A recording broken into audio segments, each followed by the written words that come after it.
Bareskrim Mabes Polri menggeledah rumah Kades dan Sekdes Kohot hingga kantor desa, serta menyita 263 warkah tanah dalam dugaan tindak pidana pemalsuan dokumen penerbitan sertifikat hak milik dan sertifikat hak guna bangunan di area pagar laut Kabupaten Tangerang.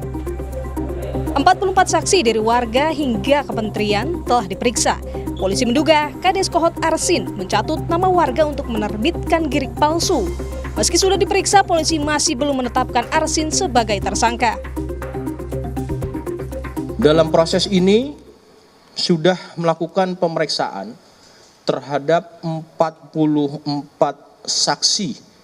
Ya, teman-teman menanyakan siapa saja, tentu ini dari ada masyarakat, ada perangkat desa, ada kepala desa, kemudian ada juga dari pemerintah daerah setempat, termasuk dari kementerian. Tentu ini langkahnya pada status saksi, ya.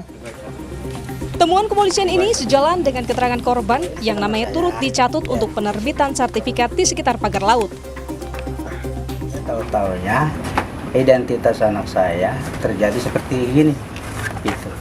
Terus saya baca-baca di surat tersebut itu ada keterangan waris.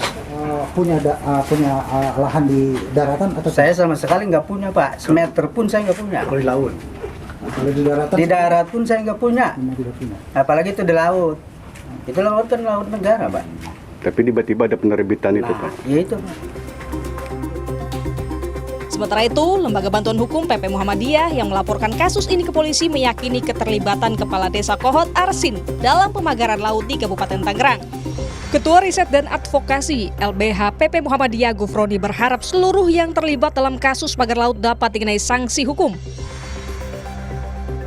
Kami sangat berharap untuk segera ada pengumuman siapa saja yang dijadikan tersangka dalam kasus pemagaran laut dan juga soal HGB dan SHM yang kemudian terbukti palsu. Yang sedang diusut ini kan untuk desa Kohot, ya.